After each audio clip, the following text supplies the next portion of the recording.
So the last time we ended by most of the last period, we talked about the circle of creation and this new sacred narrative of consciousness in terms of individual spiritual development.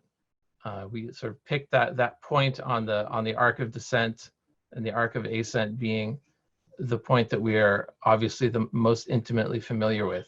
But we know that there are still higher degrees along the arc of ascent. We know that there are still higher degrees of consciousness than those that are normally attainable by human beings. And I wanted to take a bit of a dive into that, knowing that this is a dive into the complete realms of the unknown.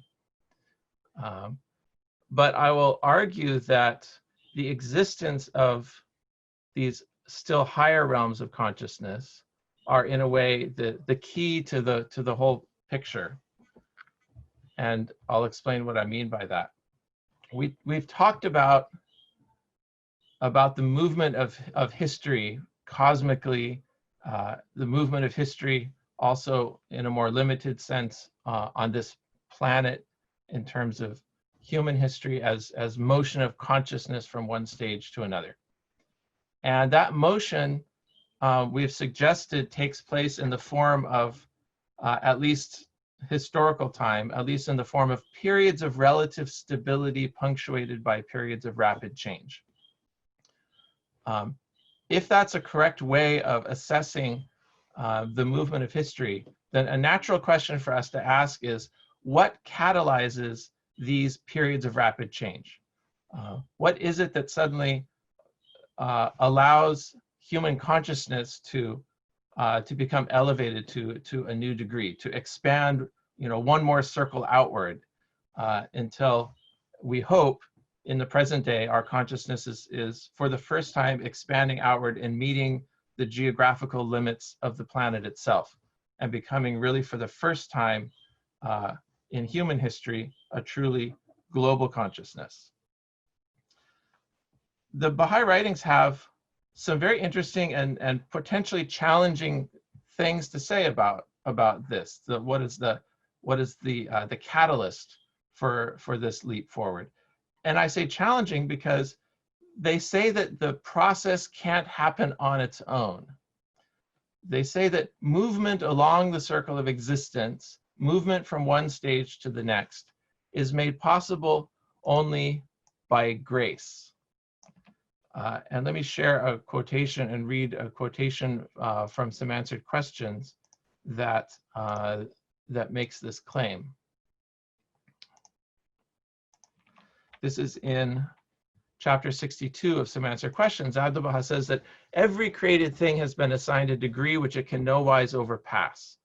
So he who occupies the degree of servitude, no matter how far he may progress and acquire endless perfections, can never reach the degree of divine lordship. The same holds true of all other created things. No matter how far a mineral may progress, it can never acquire the power of growth in the mineral kingdom. No matter how far this flower may progress, it can never manifest the power of sensation while it is in the vegetable kingdom. So this silver mineral can never gain sight or hearing. At most, it can progress in its own degree and become a perfect mineral. But it cannot acquire the power of growth or sensation and can never become living. It can only progress in its own degree.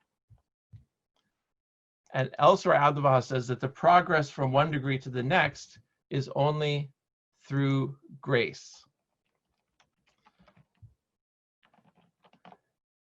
One might ask, is this not a sort of a disempowering thought? To say, well, for as much as we might strive to attain that next degree of consciousness, is it really the case that that we can only progress in our own degree, and there's no way through our own powers that we can sort of ascend the ladder of consciousness and get one step closer?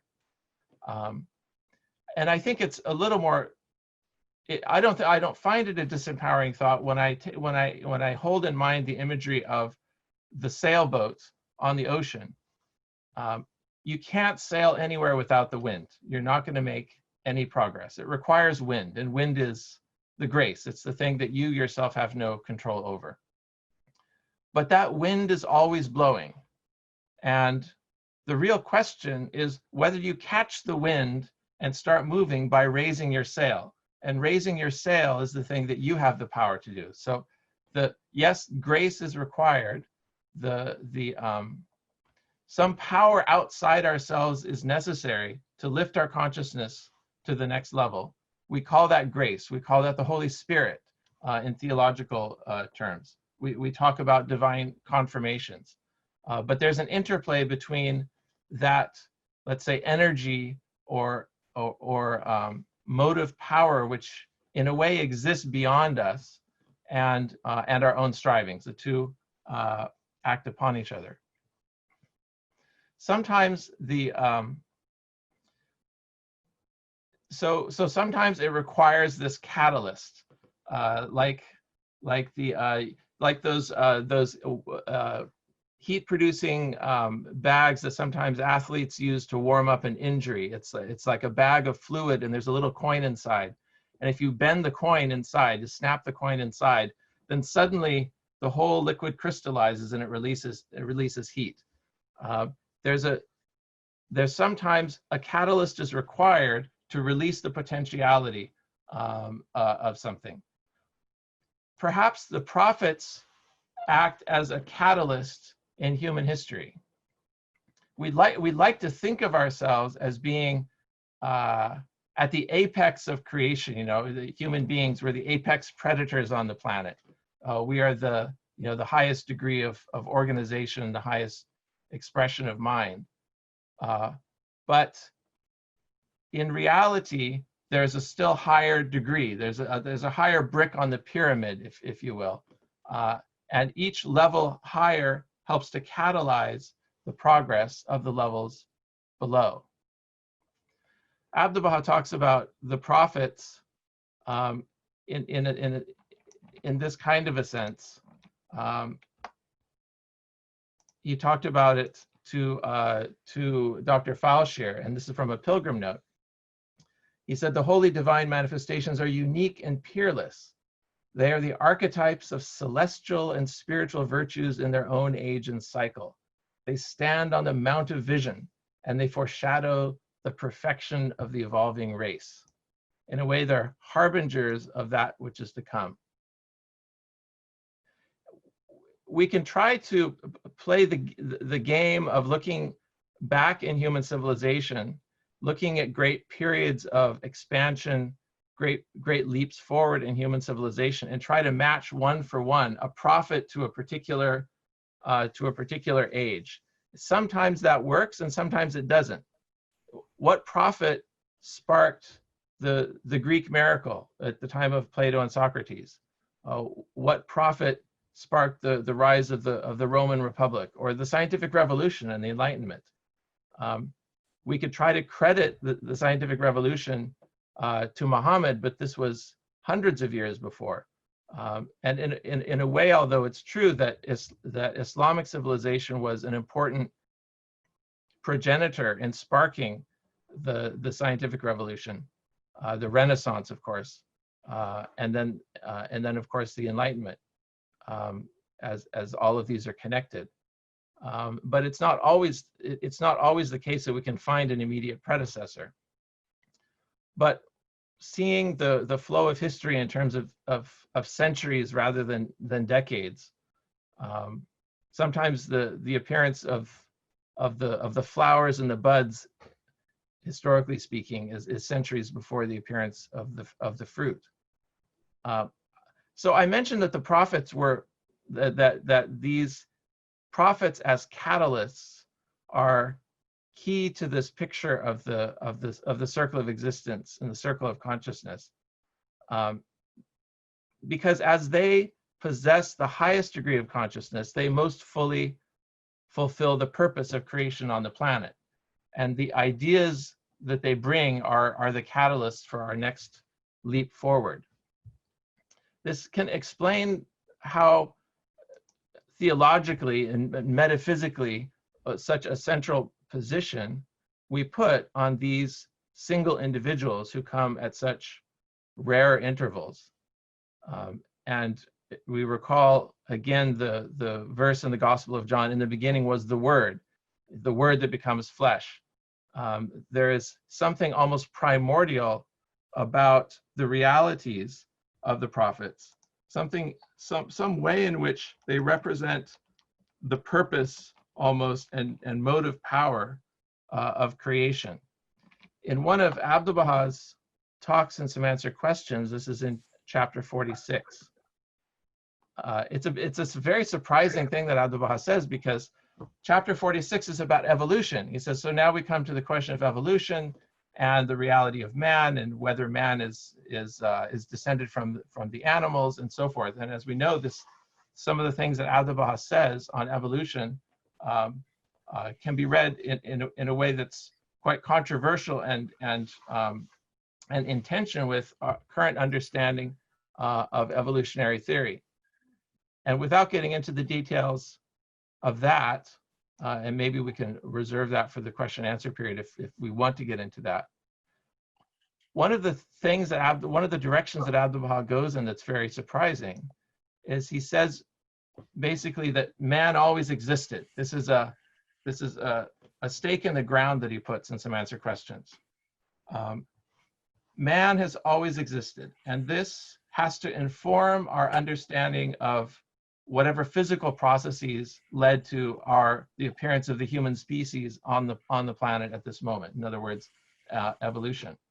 But Abdu'l-Bahá clarifies in this chapter of some answer questions that when we say man has always existed, he said, we're not talking about the human species. We're not talking about the man that you think we're talking about. We're talking about something else. We're actually talking about the prophet. This is how he says it. We regard man as the one chief member, because among all created things, he encompasses all the perfections of existence. Now, what we mean by man is the complete human being, the foremost person in the world, who is the sum of all spiritual and material perfections, and who is like the sun among all created things. Imagine then a time when the sun did not exist as such. In other words, when the sun was merely another celestial body. Undoubtedly, at such a time, the relationships between existing things would have been disrupted. So in the sense that the perfect man, i.e. the prophet, the manifestation, is in the position of the sun, Abdu'l-Bahá says it's not conceivable to imagine that it could never exist. So in a sense, the prophet has always been there. Obviously, Baha'u'llah was not always on the planet. Obviously, Jesus Christ was not always with us in a literal sense. But they were always with us in potential. The station of the prophet as representing this higher degree which catalyzes has always been present. Being in this higher state, being at this farther advance along the arc of ascent, the prophets have a knowledge which to us seems magical, and we talked about this briefly yesterday. But to them, it's not magic at all. To them, it's simply an understanding of the connections, the essential relationships that proceed from the realities of things. Abdu'l-Bahá puts it in the following way, I think, that very helpfully contrasts the knowledge of the prophet from, say, the knowledge of a philosopher or of a scientist. This is in Star of the West. He says, a philosopher with induction finds out a way, but the prophet discerns with sight. The scientist with induction is like a blind man who cannot see 2 steps ahead of him. The prophet sees the long distance. Could you please explain induction? Induction is, it's as though the best that logic can do using the inductive method is to begin with a premise and then to follow that premise like you're following a string to the end of the string to what the conclusion is. In a way, you're groping from object to object. You're groping from logical statement and observation to the next one until you reach the conclusion.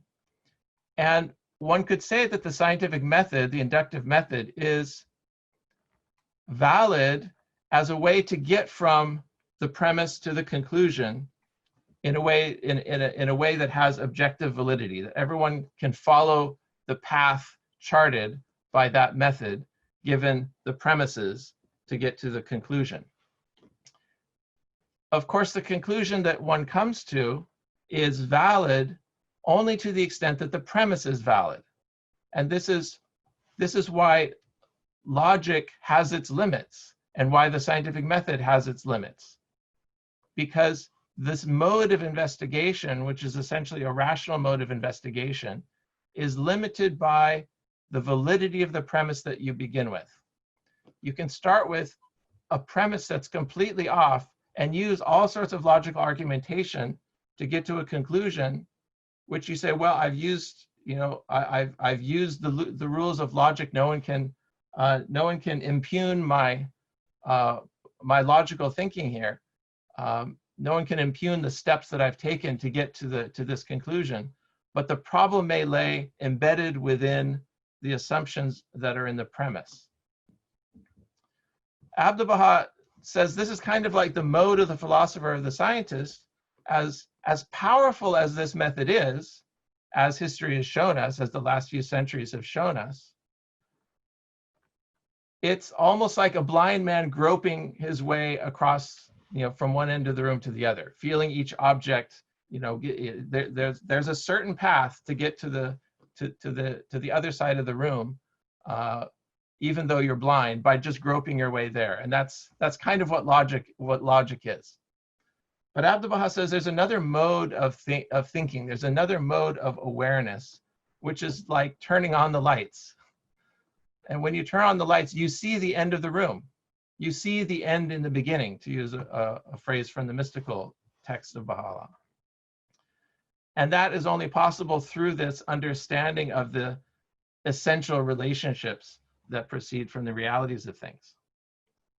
This mode of thinking, this mode of understanding things, which is not magic. I mean, I'm trying to describe it in a way that makes it not magical, but that gives us some way of understanding how it could be possible, even though we don't ourselves possess this mode of thinking or being, or if we do, we possess it only in a manner that's far more limited than the prophets. Their understanding of these essential relationships gives them access to truths which are in some greater than those which they can convey. And this is going to lead us down an interesting subpath. Baha'u'llah states in his talks and gleanings about how much it is that he is aware of that he is nevertheless unable to convey. And it may be a matter of unable to convey because the truths are ineffable. It's also a matter of unwilling to convey because he knows that conveying certain truths that the recipient is not ready for can actually be counterproductive. And this is, I think, a very challenging thought, but Abdu'l-Baha states it quite clearly. He says in Gleanings, how great the multitude of truths which the garment of words can never contain. How vast the number of such verities as no expression can adequately describe, whose significance can never be unfolded, and to which not even the remotest allusion can be made. How manifold are the truths which must remain unuttered until the appointed time has come.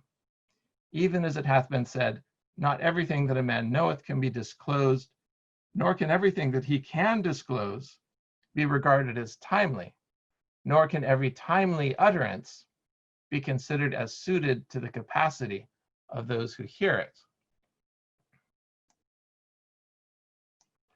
It's a very challenging thought that the prophets know things that they're not telling us, not because it's not possible to put it in words, but because to do so would be counterproductive to their mission in the world. It's a challenging thought to think that there are mysteries or secrets, so to speak. And at the same time, we're not talking about, as Shoghi Effendi has made very clear, we're not talking about secret doctrines. You know, we're not talking about like the Freemasons or something where you enter in and then gradually the doctrines are revealed to you. There's no sense of that whatsoever in the Baha'i writings, in the Baha'i faith. But there still remains, however, a sense of truths which cannot or should not be conveyed. Abdu'l-Baha puts it in more mystical terms in the Seven Valleys. This is from the New Translation in Call of the Divine Beloved. He says, the tongue faileth in describing these three valleys. He's talking about the last three valleys of the seven. And speech falleth short. The pen steppeth not into this arena. The ink leaveth only a blot. In these stations, the nightingale of the heart hath other songs and secrets, which make the heart to leap and the soul to cry out. But this mystery of inner meaning may be whispered only from heart to heart and confided only from breast to breast. One can find in the Baha'i writings a very large number of instances where this topic of mysteries is discussed, and I'm putting a link to the Loom of Reality compilation here on that subject, and we won't have time to go. And there's I don't know, hundreds of quotations on this that if you follow that link, and I'll just present a couple more, and one of these is from the writings of Abdu'l-Baha.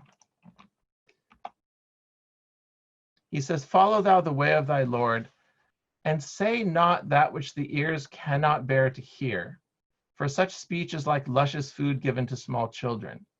However palatable, rare, and rich the food may be, it cannot be assimilated by the digestive organs of a suckling child.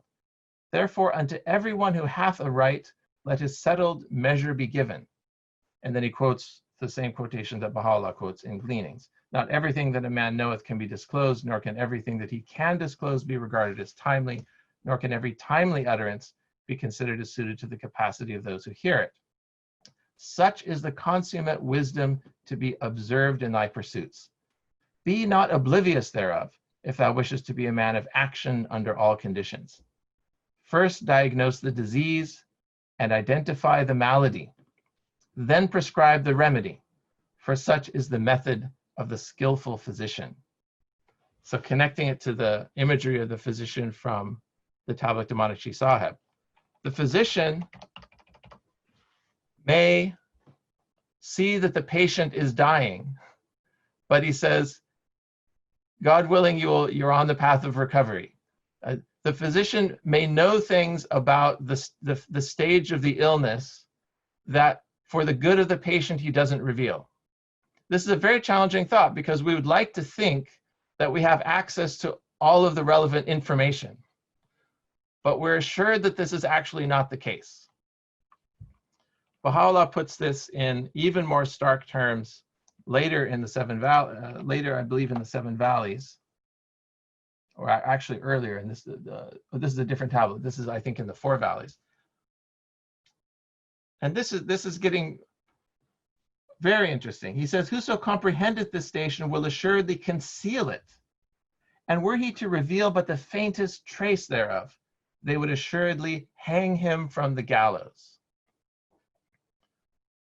What kind of insight into things is present to those at, let's say, a higher degree of consciousness that simply cannot be safely conveyed to those who haven't yet attained that degree? I suppose if we knew what it was, we wouldn't want to say it here. Baha'u'llah puts it in even more stark terms in a tablet which is available in the Persian, and I'll post a provisional translation of it here in two parts, I think, because it's long enough that it's going to possibly go beyond the ability of, here we go, of the chat window to sustain, but in two parts. Here it is, and this is really really will set you back on your heels, I think. He says, as the law of generosity enacted upon all who are in the heavens and on earth hath been set to the level of their comprehension and rank, know that unto the wayfarer who journeys to God and migrates to him, it probably should be emigrates, realize this is a provisional translation, detaching himself from this transitory abode, seeking to ascend to the eternal home, shall be revealed hidden mysteries and well-guarded truths. The essence of unity and the manifestations of eternal might shall appear to him. And if he arrives at that most exalted station and transcendent home, it behooveth him to be entrusted with the treasures of the knowledge of God, and to be the keeper of the pearls of his wisdom. It behooveth the wayfarer to guard this knowledge, deposited in the receptacles of enlightened hearts by God, the creator of mankind, to protect it as his eyes, and to conceal it in his breast. Were he to reveal one letter of these secrets, other than to those who are worthy, he shall have perpetrated, it should be, 3 serious crimes. The first is betrayal, inasmuch as he hath betrayed God by exposing his mysteries to those unsuited to hear them.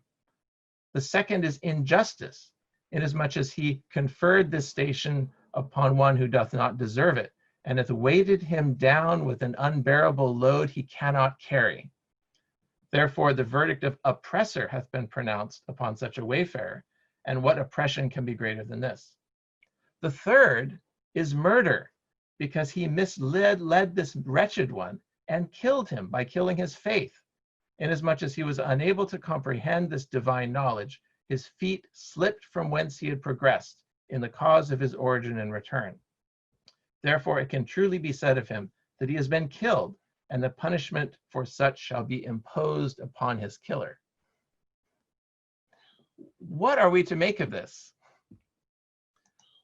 What kind of knowledge is so dangerous that it could actually destroy the faith of someone who's not ready to hear it?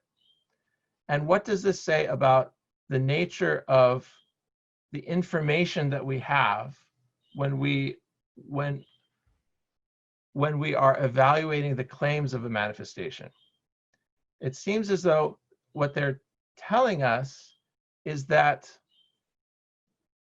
they have access to an understanding of things which we are only partially able to hear at this time. And so they deliver it to us, as Baha'u'llah uses in his beautiful imagery of the physician. They deliver it to us just like a physician. They see what the malady is, and they prescribe the remedy. Baha'u'llah doesn't say it, but perhaps it can be implied from passages such as this, that the remedy may include something like, God willing, you're going to get better. Whereas the physician really knows what the actual chances are. I don't mean by this to suggest that humanity doesn't have a bright future or anything, that human civilization isn't destined to greater heights. But where I go with this very challenging material, as I connect it to the notion of narrative and of sacred narrative that I introduced in the first couple of sessions, that ultimately we can understand in a sense, we can understand what the prophet brings as a sacred narrative, not as a full explication of every element of reality. It's a narrative in the sense that it is a remedy, that we are that there's ultimately a pragmatic motive behind it. And the pragmatic motive is they understand so well the realities of things that they see what needs to be known and what needs to be enacted on in any particular day and age. They understand that the reality of man is his thought, and that we create the social structures that can either confine us or set us free. They understand that we are generators of our own social reality, and that our social reality can be regenerated anew through a different kind of sacred narrative. They understand that everything exists in a state of potentiality, and their every action is directed at unlocking that potentiality. Their mission is to lift up the consciousness of the human race, just as our mission is to lift up the consciousness of each other and of the planet of the whole, the planet as a whole.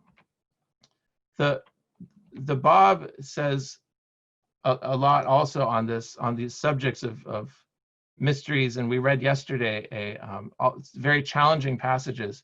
And I wonder if Baha'u'llah would have included those passages by the Bab in those things that might be actually dangerous to the unready. You know, the idea, for example, that prayer to God as object of worship is a form of blasphemy, is a form of joining partners to God.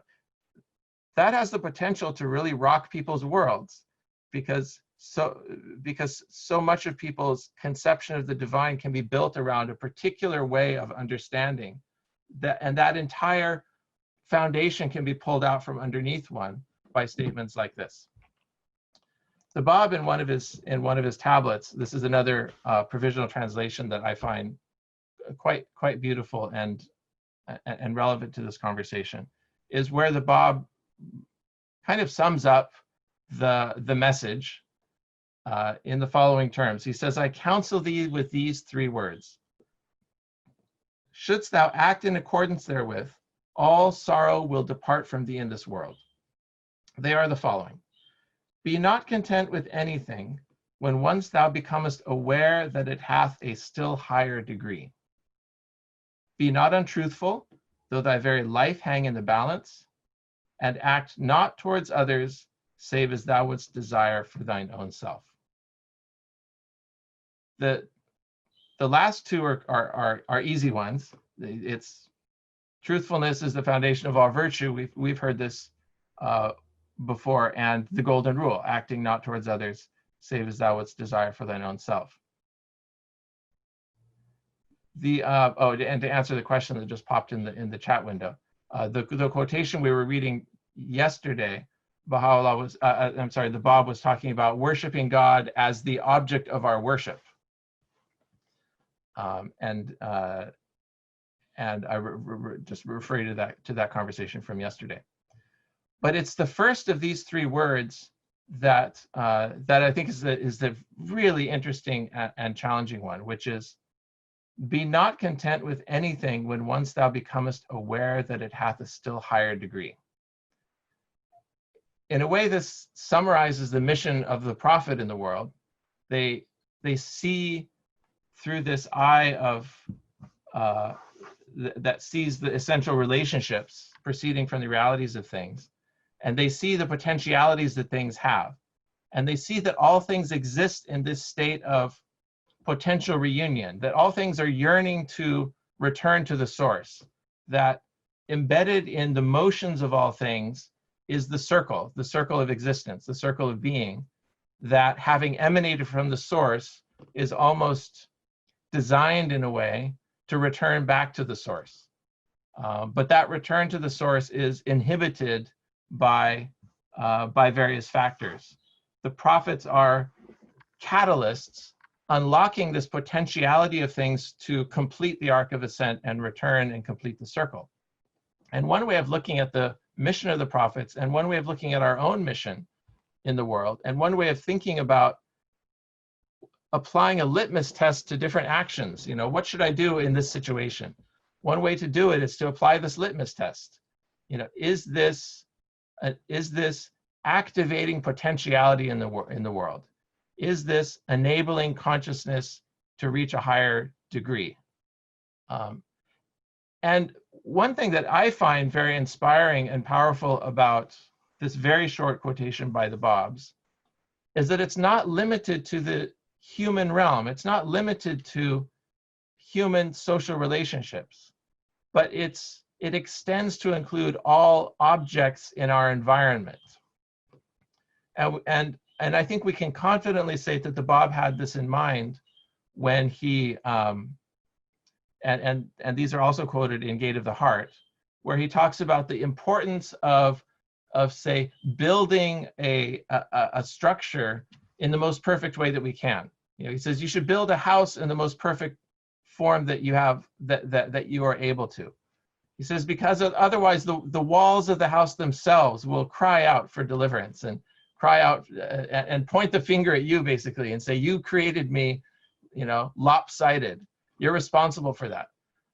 And we should have it, we should have sort of in our minds this sense of responsibility to bring everything in within our power to usher it to a higher degree of perfection. Not necessarily in an overbearing kind of way, but in the sense of acting as a midwife for the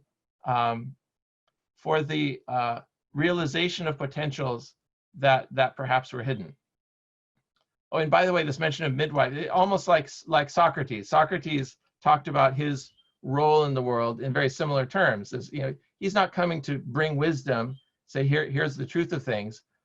Everything he did was by asking the right questions and getting people to answer those questions, and then asking a series of questions that would lead his interlocutor himself to the conclusions that Socrates wanted, so that it became a project of birthing one's own reality through the catalyzing influence of the right questions.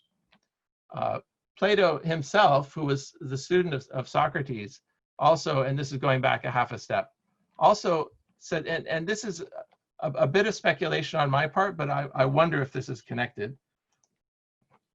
Plato wrote so much during his lifetime. And it's I think one of the miracles of the vagaries of history that we have so much of it, so much of Plato's dialogues. We also have a number of letters written by Plato to various people. And in one of these letters, Plato says something very interesting about his own doctrines. We might think that everything Plato wanted to say to us, he said somewhere in one of his dialogues or another.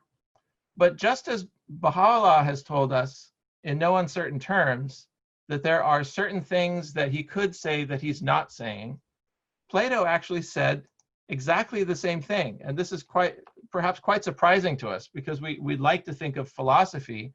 Of course, the Baha'i writings regard Plato and Socrates as divine philosophers, so they sort of include them not exactly in the orbit or the ambit of manifestations, but they definitely give them a very high station.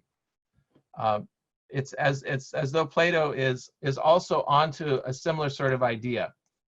And this is from his letter number 7. Plato says, in regard to doctrines that he has not divulged, so you should maybe look before and after this for a bit more of the context. He says, I certainly have composed no work in regard to it, nor shall I ever do in future. For there's no way of putting it in words like other studies. Acquaintance with it must come rather after a long period of attendance on instruction in the subject itself, and of close companionship, when suddenly, like a blaze enkindled by a leaping spark, it is generated in the soul, and at once becomes self-sustaining. And a little bit further, he says, I do not think, however, the attempt to tell mankind of these matters a good thing, except in the case of some few who are capable of discovering the truth for themselves with a little guidance.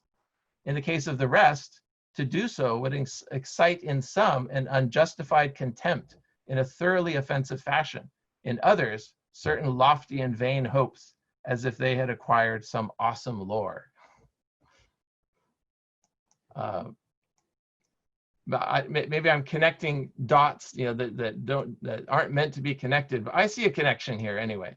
A connection that even Plato, who was not a prophet, who had no claims for revealed knowledge, nevertheless very clearly stated to an intimate, and this is from a private letter and not from one of his public dialogues, that some essence of his philosophy was never expressed. Not because it couldn't be expressed, And later in the same letter, he says that that once the mind grasps, he said, there's no danger of anyone forgetting it once his mind grasps it, since it is contained in the very briefest statements. So, you know, he has something very specific in mind. He says, and I'm never going to say this. And if one did say it, it would generate all sorts of negative reactions.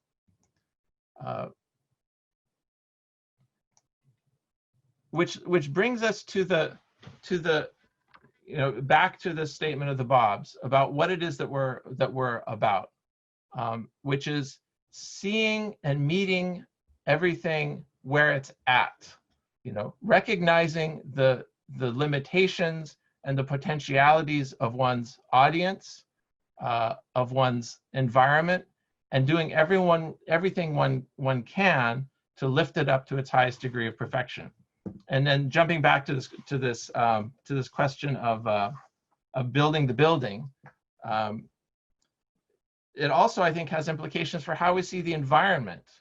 It has implications for the understanding of our interconnectedness, not just with other people on the planet, but with every object on the planet. With it comes to how does one arrange one's own surroundings, you know, in a way that lifts up not just one's own consciousness, but the surroundings themselves.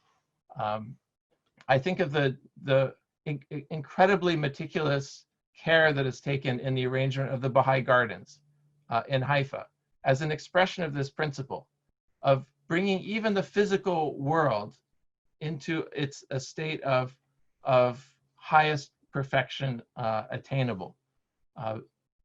For its own sake, and because it has this reciprocal effect upon the consciousness of those who traverse those gardens.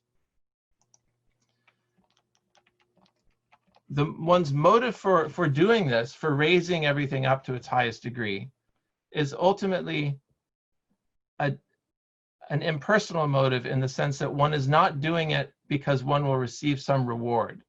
The ultimate spiritual motivation for doing any of this is that the act is itself its own reward.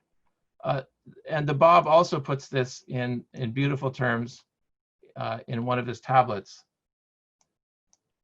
And I'm dropping this in the chat as well. We've seen this, who have access to the authorized translations, in selections from the writings of the Bab. That's SWB, page 77. He says, "Worship thou God in such wise that if thy worship lead thee to the fire, no alteration in thine adoration would be produced. And so likewise, if thy recompense should be paradise, thus and thus alone should be the worship which befitteth the one true God." A question may arise in our minds, and the question is,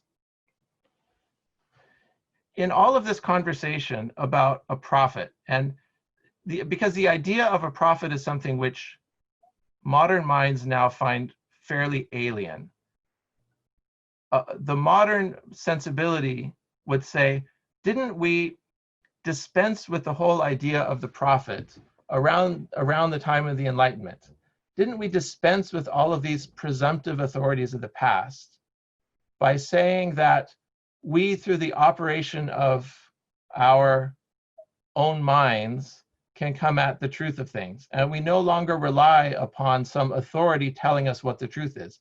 Didn't we spend centuries successively ridding ourselves of all of these authorities? You know, first the authority of Ptolemy in astronomy, and Galen in medicine, and then the authority of all the kings that ruled us.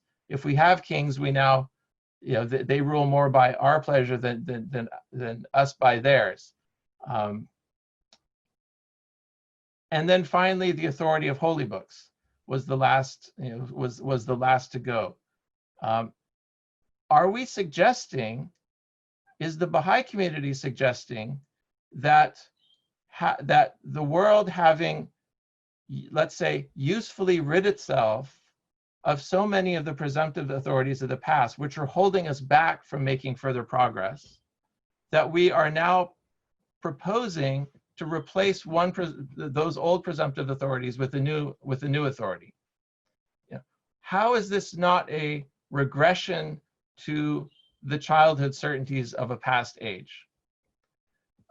And this is a question, I think, that if we're not being asked at this point, I think that we will be asked this question more and more. Because how does the principle of the unfettered investigation of reality intersect with the idea of there being an unquestionable source of authority? And my take on this, which is, I guess, a personal take, is that the authority of the prophet to say all this, to deliver this new narrative, elements of which we've been discussing the past few days, the authority of the prophet to do this can never turn into the same sort of given, into the same sort of presumptive authority that it was in the past. Which means that every generation will have to ask and answer the question anew. Every generation will have to investigate this reality. It can never be something that's simply given to our children who grow up never questioning it. But what do we mean by questioning it? How we answer whether this new source of a narrative, whether this, with claims that include possession of knowledge and understanding that is not even being delivered to us, ultimately our answer to that question is, and I think can only lie in the efficacy of the remedy, that the application of these teachings, to the extent to which they uplift human consciousness and form a basis for a new kind of society that addresses the historical injustices of the past and that ushers our consciousness into a new and broader awareness of our interconnectedness, the extent to which every generation proves and reproves the reality of this is, I think, the answer to those who might question whether we're trying to simply replace one presumptive authority with another. So I know it's only 11:18, but I think that's a good stopping point to take questions and reactions. I threw a lot against the wall, and let's see if any of it sticks. Yes, Dan? Something you said just now sort of sparked a thought, which was that something that happens during the Renaissance is that genius, which had previously been the province of poets, the ability to create, was not something that artists had or craftsmen and so on. Only the poet could be sort of divinely inspired. But in the Renaissance, genius becomes sort of the province of specific individuals who somehow demonstrate this ability to create something new. And I think it sounds like the Renaissance transferred the ancient authorities into these new authorities that sort of gained this genius status. Yeah. There's a book called Divine Fury that really explores this in a very interesting way. Can we think of the prophet as a kind of genius in a way? You know, a musical genius like a Mozart or a Beethoven only comes along every few hundred years. Is prophetic genius of the same order? In other words, is it something that comes along every 1,000 years or so, along with this cyclical rise and fall of civilizations, which seems to happen on a time scale of roughly 1,000 years? And then we could say that the prophet comes just like the fruit appears on the tree in its season. You know, the fruit is the gift of the tree. You know, the prophet is the gift of God. They're organic in a similar sort of a sense. And the appearance of this degree of spiritual genius is something which is a mystery to us. I mean, we also don't know how it is that individuals like Plato and Socrates could come at such a time. And so it's a mystery how we have geniuses of such order, of such an order, who centuries later we still haven't had their equal. What is it about the nature of things that tends to produce beings at the extremes with not with regularity, you know, very rarely, and not exactly with regularity, but still on some identifiable time scale. I guess what I'm reaching for is a way of understanding why and what a prophet is, and that's really been the topic for today, in a way that makes it not magical, that gives it a kind of a rational basis, or at least a basis that we can understand how such a thing could happen.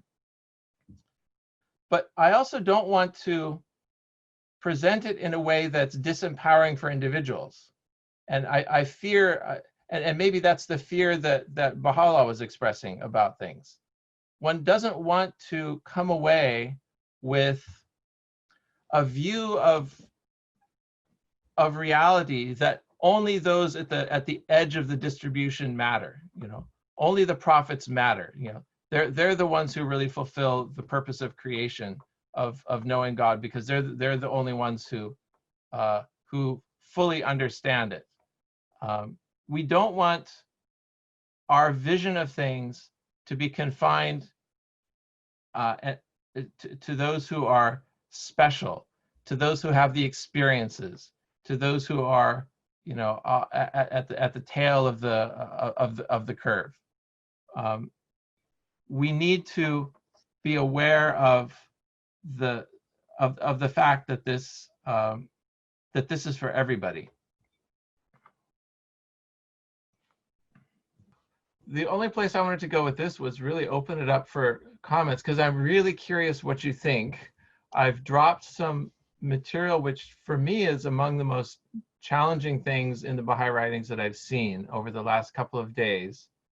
And I'm just really curious what your thinking is, and what your reactions are. So, I mean, I find it especially challenging this idea about knowledge and what is known, what can be expressed, what should be expressed. And the reason I find it challenging is because, you know, coming in from a background in science, there's no equivalent idea, say in theoretical physics, that there are certain ideas or certain theories that no one should see. You know, that there's certain information that shouldn't or even can't be conveyed. And in attempting to sort of draw parallels between the scientific enterprise and a kind of a narrative of human history and of spirituality that is inspired by science, that treats it as almost an extension of the Enlightenment, as the real fulfillment of the Enlightenment in the realm of religion, you know, and seeing the Baha'i focus on the investigation of reality. It's all of the things that it says about the power of the mind in the world and the power of rational thought. In a lot of ways, the faith is a sort of spiritual child of the Enlightenment, of the best parts of the Enlightenment, not getting into the worst parts of the Enlightenment and other things that were done in its name. And this runs sort of aground against the idea that that there are things that could be said that aren't said, you know, that the prophet is not delivering all of, you know, all of that to which they have access. That it's really more like they're the physician and they're administering a remedy. And the remedy is going to change from age to age. It may include different components, but at no time does it embody the entire knowledge base of the physician. You know, it always is a limited slice of reality that has a more pragmatic or medical purpose behind it. You know, it's to keep the patient alive, so that he doesn't die on the operating table. You know, and it's to, you know, enable the patient to live a healthy life. Is that do others find that as challenging as I do? You know, if you know, coming at religion thinking of, well, religion is equal to, you know, should be the same as like as science in the sense that it should be a full expression of all the truths to which we have access. But instead what we see is, I suppose, a phrase we could use as information asymmetry. You know, there is information asymmetry in this topic in a way that is not present in, say, the sciences.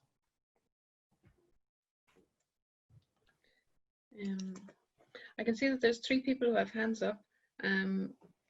Carolina first. I had a question. I heard a talk recently. Well, it is from Adib Tahazadeh.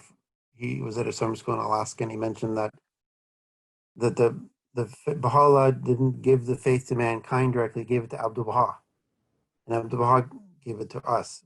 And he also mentioned that, say, Abdul Baha had some of the knowledge, or had access to, say, the knowledge the manifestation had, but of course was not a manifestation himself. He's a perfect exemplar. What if you come across something to support that, or what's the role then of Abdul Baha? Because it's in all of religious history, this is a very unique feature of the Bahá'í faith. Yeah, I haven't come across anything that isn't in general circulation that you would also have seen. But related to this whole topic, this challenging topic is the topic of what specifically is it that Baha'u'llah knows, that Abdul Baha knows? Are in saying that the prophet has, that the real sort of magic, you know, the secret of the prophet is that they have a knowledge of the essential relationships that proceed from the realities of things. So that's Abdul Baha in chapter 40 of Some Answer Questions, I think is really ground zero for me in understanding what prophethood means to me.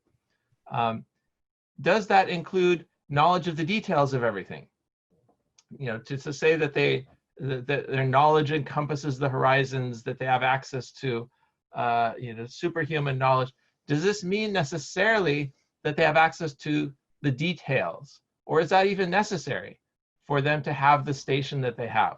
Is it only necessary for them to understand relationships? Does not necessarily mean that you can say, you know, what year so and so was born, or you know, that kind of knowledge is not necessarily knowledge that that they have to have access to. That to me would put it in the realm of the magical.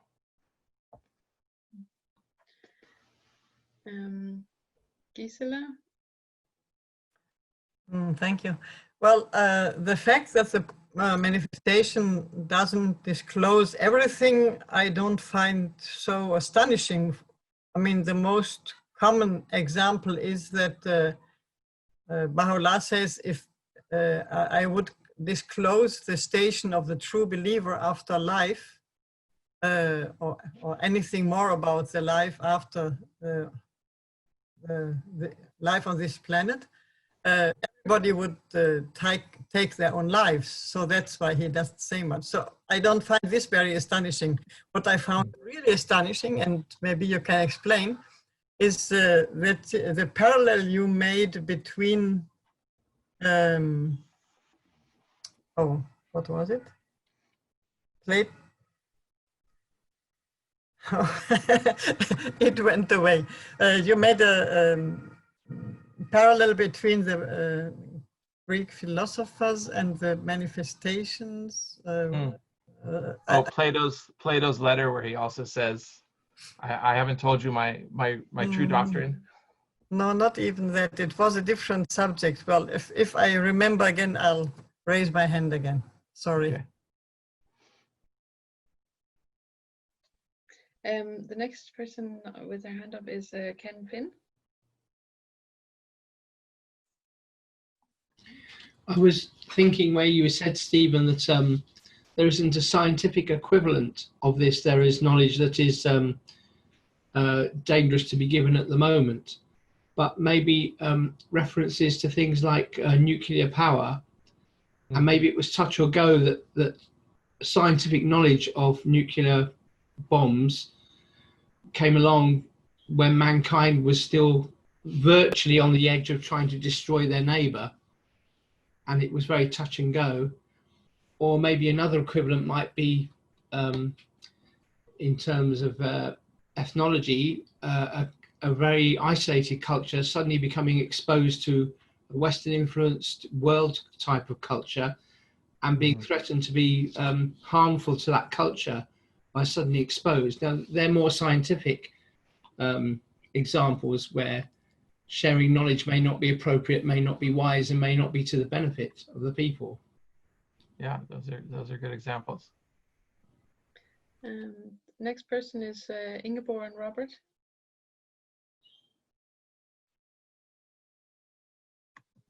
You're muted. No. Oh, okay. Sorry about that. Thanks again, Stephen, for your wonderful talk again today. About this, about the question of which truths are permissible to reveal to humankind. One example just given earlier from physics, it seems to me that human truths concerning in the realm of physics are already becoming very difficult for most people to comprehend, even though they've been revealed.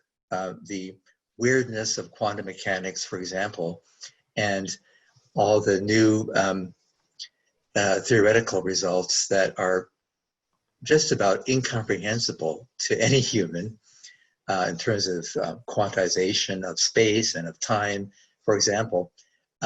Those would be examples of where humans are not going to be able to comprehend certain truths that are out there, truths in a certain sense. And it's comparable, it seems to me, to thinking of truths that cannot be conveyed to animals, for example. For example, a turtle, we cannot talk about quantum mechanics or other everyday things even, because it's just not built to comprehend certain things. And for humans, it's the same way, perhaps, that we cannot comprehend certain truths that are out there that we're just not made to comprehend. And I wonder if it's possible to cast this whole problem of which truths can be revealed to humans often by the prophets, and which not, in terms of truths only existing in a realm where it's theoretically possible for people to understand them at all. And if certain truths, even in the human realm, are not possible to comprehend, then one shouldn't perhaps refer to it as a truth. Would that be a possible way to salvage the concept of truth from certain death otherwise? Did that make sense? Could you summarize? I'm sorry. not sure. I'm sorry. Yeah, well, it's just that Yeah, sorry about that. It was very, very rambling. But I'm sorry to take so much time, though, on the other hand. No, it's just that if there are certain truths that we're not capable of understanding, just as certain animals are not made to comprehend truths that for us exist, okay, but there's certainly truths that humans are not capable of understanding, even from the realm of physics, for example, I think. And should we just say these are not really truths? We shouldn't refer to them as truths. They're things that just make no sense in our sphere of our mental world. It certainly seems possible to me that there are truths that we are simply not ever capable of understanding, given the the structure of our brains and so forth. But to me, that's almost a different question than the kinds of truths that Baha'u'llah was talking about, which sounds like they very well could be understood and very well could be put in words. But if you do, people's faith could be destroyed. It could actually be a destructive thing. So it seems to me that there are obviously levels of truths and things we don't know, and at some level there's things that are just perfectly ineffable, but at another level there's the things which, in that quotation by Baha'u'llah from Gleanings, how many a timely utterance must be considered as unsuited to the capacity of the hearer. It's just hard for me to accept that. I guess that's why I'm dwelling on this so much, and that's why I've inflicted it upon you in this session.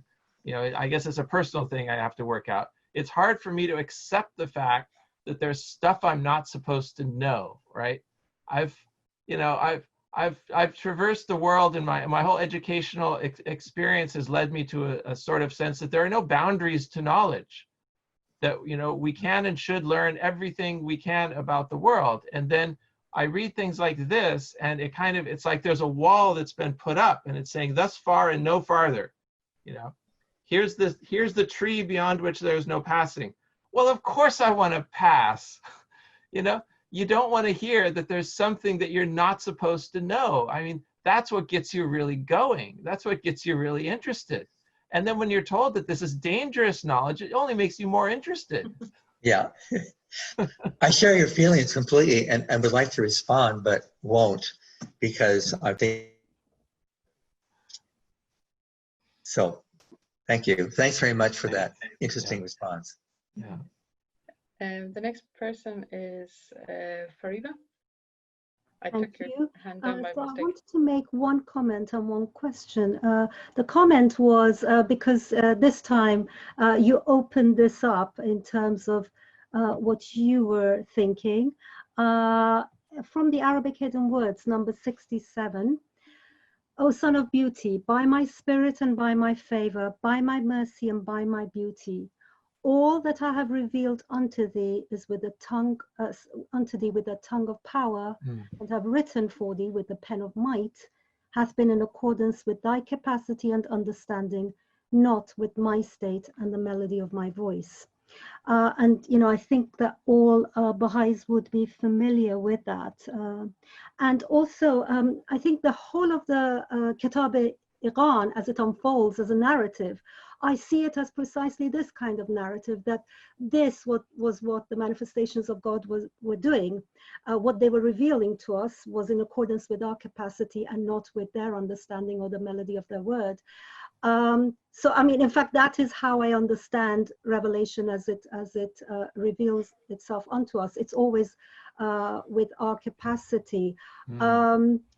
Is that hard? I don't know. That's just what we come to understand. That's part of the narrative. That is the narrative, that it's all about us. And in fact, you yourself were constantly saying that the narrative was that the skilled physician will give us whatever remedy we need. Yeah, I mean, I don't know, that's just always been the narrative that's been with me, that this is what Baha'u'llah was imparting to the world. That's what all, I mean, in fact, this is, you know, attributed to Christ. I have many things to say unto you, but he cannot bear them now.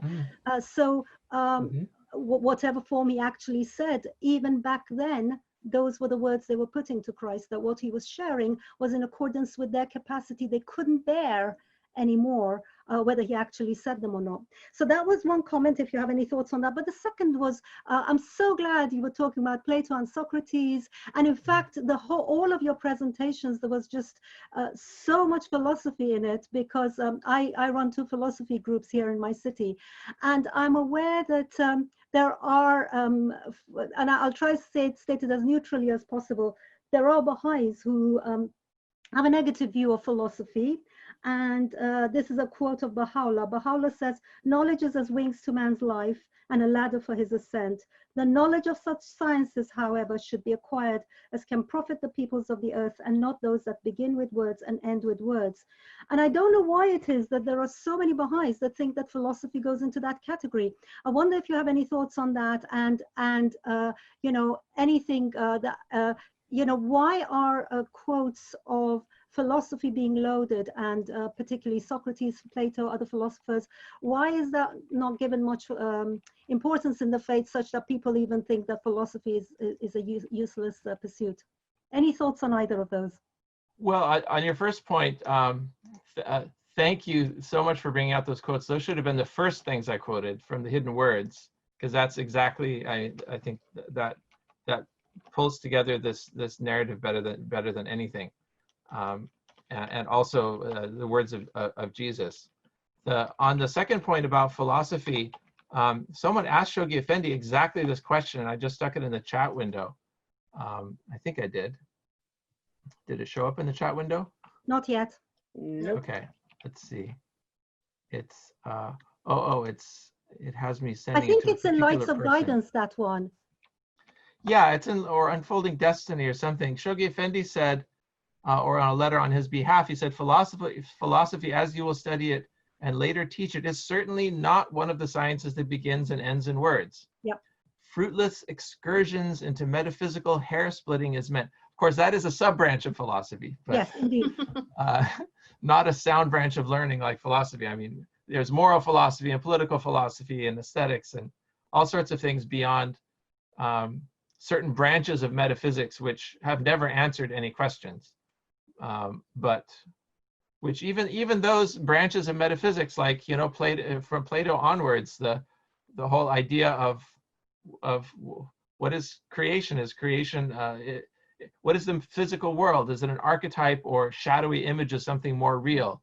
You know, that's never been resolved. You know, that's been a constant source of debate for 2,500 years. But is that a fruitless metaphysical hair splitting? You know, to think about that, to debate it, to talk about it, to come up with alternative theories. It's arguably one of the most important, you know, things that we can imagine about the world, and most consequential to how we see what we see the purpose of life is.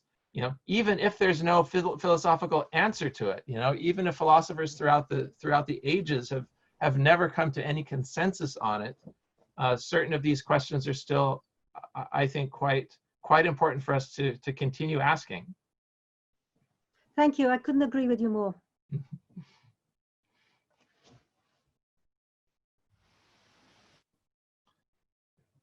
Jane? It's very exciting what you take up, Stephen, but it strikes me that in the Bible it says that when he, the spokesman, the Spirit of truth, comes, he will lead you to all truth. And then lo and behold, Baha'u'llah comes and said, there are many things I don't tell you. Yeah. Should we explain that? Yeah. It's just so frustrating, darn it.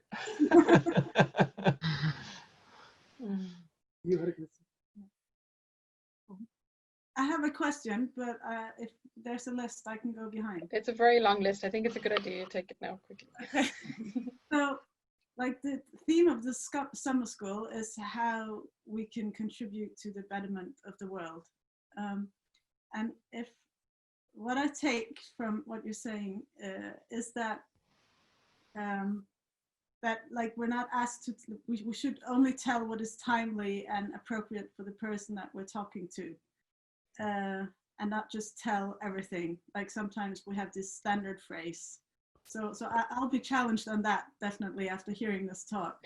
But are there any other things that like relate to, like, how do we take all these amazing concepts and turn them into something we do a little different when we're teaching, or contribute to the world in other ways? One practical takeaway, I think of it as a practical takeaway that I probably should have ended and tied things together with it a bit more, is, and which for me underlay, you know, all of these past 5 days, has been this idea that that we create our own reality out of thought. You know, Abdu'l-Bahá said that the reality of man is his thought. And we construct these different narratives. We construct these different religions. We construct these different ways of looking at the world. Historically, some of these constructs are no longer as useful as they were. Some of them have become counterproductive in ways. But one of the big takeaways for me from the Baha'i writings is the idea that there is no single, let's say, master narrative that is correct, that excludes all of these other ways of thinking. The Baha'i approach is so amazingly open to seeing truth through different lenses, even when those truths and those lenses seem to be in utter contradiction with each other. And Baha'u'llah is so open when it comes to answering fundamental questions like, is it theism or atheism or deism or pantheism? So incredibly open at not excluding other possibilities as also having some element of the truth. And implicitly also in his in the way he describes reality and what the ultimate, you know, sort of movement of reality is, that embraces Eastern and Western modes of thinking, that embraces, you know, a secular mindset as well as a very traditional religious mindset. It seems as though every race and nation, every modality of thought and approach has a place within this great spiritual revolution that we're taking a part in. It's not an exclusive spiritual revolution that we're a part of. It's something which is radically inclusive. And it can only be radically inclusive if it contains a well-articulated meta-narrative that is broad enough and yet has enough content that it can hope to bridge what has previously been completely unbridgeable.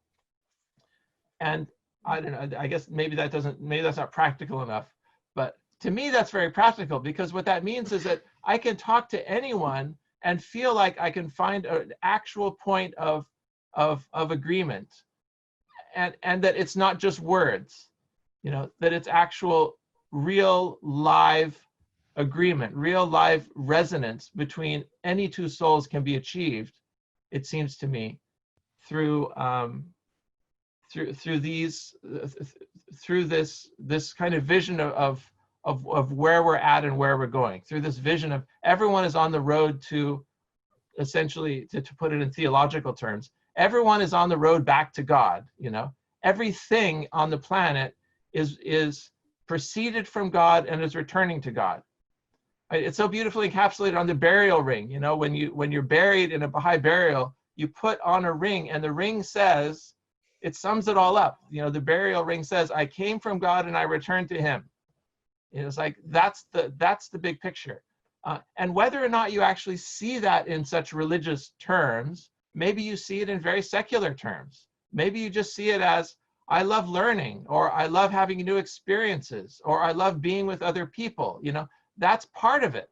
You know, all of these things which may not have specific religious content are nevertheless part of this process of consciousness expanding and in doing so, ultimately coming to a fuller awareness of itself, which is equivalent to the awareness of the source. And when we see that, we'll realize that the Baha'i faith is not to use the phrase in One Common Faith, one more sort of organization set up against the others. You know, we shouldn't see ourselves in terms of there's some kind of competition. You know, we're competing for members, or we're competing for influence in the world, or something like that. We ought to look at it more as we are in the process of redefining religion itself. This is an incredibly ambitious journey that we're on, trying to redefine religion as the principal force impelling the development of consciousness. That's like a radically new way of looking at what we're doing. And it's a radically inclusive way, because it includes every being on the planet. Thank you very much, Steven. Thank you. Thanks. Chrisia? Or Chrisia? Thanks. I guess it's more of a comment than a question, or maybe it is a question, but you were talking about the comparison between this not having the full knowledge of spiritual things, but we have access to kind of all of this in science. But for me, it's like, because we're being told in the revelations that we don't have access to all this knowledge spiritually, then it stands to reason for me that there is a reflection of that in the physical world. How do we know that we actually have all access scientifically, and that we're not being portioned out the same way we are the spiritual knowledge? When the manifestation comes and opens up these scientific kind of barriers, again, it's not necessary. How do we know that we have access to all of it? I think that because we're being told we don't have access to all of it spiritually, I assume that, okay, so we obviously don't have access to all of it physically. We have access to what we need. And just like we wouldn't know what we don't have access to spiritually if we weren't told, we also don't know scientifically or physically, or wherever you want to put it, what we don't know. So like, there may be stuff right in front of us that we have the ability to understand, but that we just don't have access to, because it would be dangerous for us, you know, or, you know, so I don't know. I just don't assume that because I mean, you obviously have so much more knowledge scientifically than I will ever like hope to have, but just because we have access to a lot of scientific knowledge doesn't mean that there isn't so much more right in front of us that we just have no clue about, you know. So I don't know, I just feel like it's not a given that we have access to it all scientifically or physically. Yeah, absolutely. And thank you for such wonderful talks. It's been like mind expanding. Oh, So thanks, Chrisia. Yeah, and good to see you again. Next person with a question is Katia. Hi there. Sorry, lots of conversations happen in between where my question was going to happen. I was going to just say, I related this concept to my background in Buddhism. And I remember when I was talking to a Buddhist monk, and he was going to go into an initiation into some tantric practices. And what I mean by that is not the New Age concept. It was a level of meditation that he attained after studying and following certain practices after many, many years, so that his mind and body could handle this meditative practice. And so that was the sort of exposure I had esoterically to a concept that you weren't allowed to access because you couldn't handle it yet. And then there's been sort of research and science behind people that have certain psychotic disorders might have psychotic episodes when exposed to certain meditations. And so they can't process that information given to them. And so that it sort of makes sense to me that we're then said it's given to us by our capacity, and it's something we won't ever know because, you know, God knows what we're made of. So, yeah, but it also, I think it also is a lesson to us, because the need and the preoccupation to find things that attachment and that fascination is a lesson on its own, the way I perceive it, you know, the lesson of not being attached to that. How do you think of it?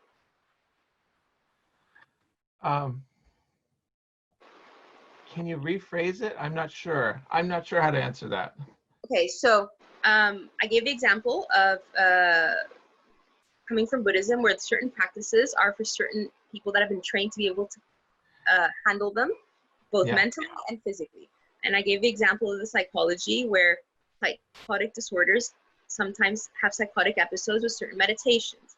Meditation, i.e. spiritual. And so I'm saying God knows us. He made us. And so this not giving us information, it's not random. And so maybe the lesson in itself is don't be attached to knowing everything, you know? Yeah, no, that's a great point. I mean, absolutely great point. And maybe this is part of the, maybe I'm exhibiting part of the sort of this, part of the adolescent stage, you know, if we think of this, the scientific revolution and the Enlightenment as announcing the adolescence of humanity in a sort of intellectual sense, you know, it's part of that stage that not only do you sort of question everything that your parents ever said, you know, and that's presumptive authorities of the past, historically speaking, but you also have perhaps a little bit of an overestimate of what this newly found tool, the scientific method, can do for you. And there's a kind of hubris associated with a cultural, you know, civilizational hubris of the last few centuries that science can answer all of our questions. And that, I think, has come to maybe a screeching halt over the last century with the realization of the dark side of our knowledge of the world as well. And so with that, again, it's hard for me to say it, you know, it's a tough pill to swallow, to imagine that a more mature humanity would stop, would come to a sort of mature wisdom about certain kinds of knowledge just not being worth pursuing or being too dangerous to pursue, or there being certain things that, you know, we're just not going to, you know, we know now that we're not going to go there. There's this kind of remnant of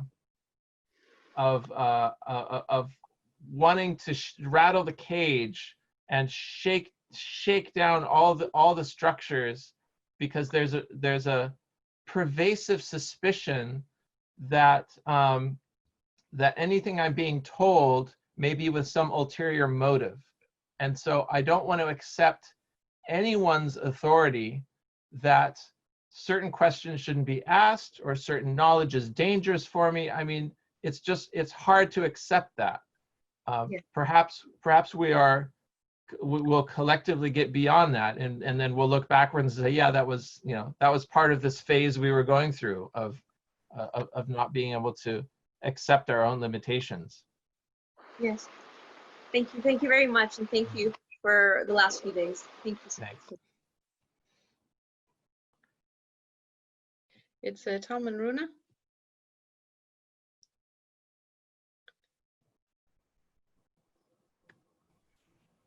Yeah, and thanks a lot for these days. It's been magnificent. I was thinking about the one thing when you talk about this. The one thing was the quotations that Farida came up with. I really liked them. Yeah. And the other thing was that, to me, when you talk about this, something that we cannot understand or are not allowed to get closer to, for me, it's kind of linked to love, actually, and also to progressive revelation, because it has to do with, in my mind at least, it has to do with something that would actually, for maybe a great part of humanity, would be a barrier. And because of that consideration, it's not somewhere we should go. And because we have this, we are like an organism, the whole globe. So it's so important that we grow organically, and we all are able to expand our mind. And if we try to go there too early, then that might be kind of a really a barrier to progress for many people. And I think that's at least how I think about it. Yeah. And also Yeah. the quotation that Gisela came with, that this with if you knew how the next life would be, you would just want to go on, and that would be kind of a party stopper as well. Yeah. So, Yeah. Yeah. I'm loving all these quotations appearing in the chat box. Yeah. Really I have nice. one question. Can I? You had sorry. That's okay. Yeah, okay. You were talking about this capitalism and socialism at one point, that there was forces battling of some kind, and then there was the greater and some kind of force that has to be built up to erase that, so that in future there would be more that it would be the right things to do, that would be inherited like a DNA or something. Could you elaborate a little bit more on that? Yeah, the thought, which is, well, I don't know if that's an idle thought or realistic, but Abdu'l-Baha, in talking about equalizing wealth, I mean, he recognizes that the extremes of wealth and poverty are unjust and are a major barrier to peace. So the question is, how do you equalize the extremes, at least to some degree? It's not necessarily a matter of everyone exactly the same, but equalizing to the degree that is no longer so unjust. And Abdu'l-Baha says something which is very challenging, because at the moment the political solution is graduated taxation. There's a solution at the governmental level, because people aren't going to give up their wealth, so you've got to force it. So, and implicitly, it's the implicit force of the government to take you and put you in jail if you don't do it that ultimately makes it happen. Abdu'l-Baha speaks out against that. He says the rich should not be forced to give up their wealth. He said it needs to be done voluntarily. And the phrase voluntary, he says basically that's the key to when we talk about the solution to the economic problem. Abdu'l-Baha gives it in a number of places, and he uses the phrase voluntary sharing as really the key. But when one looks at that and looks at the world, that's not a workable solution, because there's not enough people out there who have that kind of consciousness. Those who have the means don't also have the consciousness that would go with it, so that they would share the wealth. And so it's almost as though we're currently living in this sort of halfway period where we realize where we need to go. We realize that humanity doesn't collectively have the consciousness to enact the solutions that we see in our own writings. And so as a stopgap, maybe we still need to have things like graduated income taxes. Those may be necessary, not because they're the best solution, but because it's accordance with the exigencies of the day. And as humanity progresses, and as we hope we experience this revolution in human consciousness, we experience this expansion of regard and this true, intuitive, heartfelt sense of the connectivity of all beings on the planet, certain consequences will naturally flow from that. Certain kinds of political arrangements, certain kinds of economic arrangements will become possible that today, if someone were to even say what they were, they might be laughed out of the room, because they simply don't make sense within the context of a world in which self-interest can be taken as a given. You can take it as a given that people are on average going to be selfish and not really worrying about their neighbor. And that's where the Baha'i revolution, the spiritual movement, as Shoghi Effendi called it, comes in, you know, to uplift human consciousness, and then suddenly levels of ability are unlocked that were always there in potential, that are never going to be realized at the current state. But once the water raises enough, suddenly you see that other sorts of possibilities now exist. Other sorts of configurations of human beings on the planet may be possible, and other ways that people can relate to each other may become quite natural and normal, that would just be absolute, you know, stuff of fairy tales if we were to talk about doing it now. Okay. I maybe just need to mention that there's at the moment 7 or 8 hands up, so we might need to go a little bit faster if we want to finish. And Stephen, have you got a particular time that you have to be finished by? No, we can keep going a bit more. Okay. It's Azar and Bodil in people. I'm quoting, by the way, I'm popping into the chat window a handful of quotes about voluntary sharing, where Abdu'l Baha says basically over and over that this is the future, sort of future economy is based on this.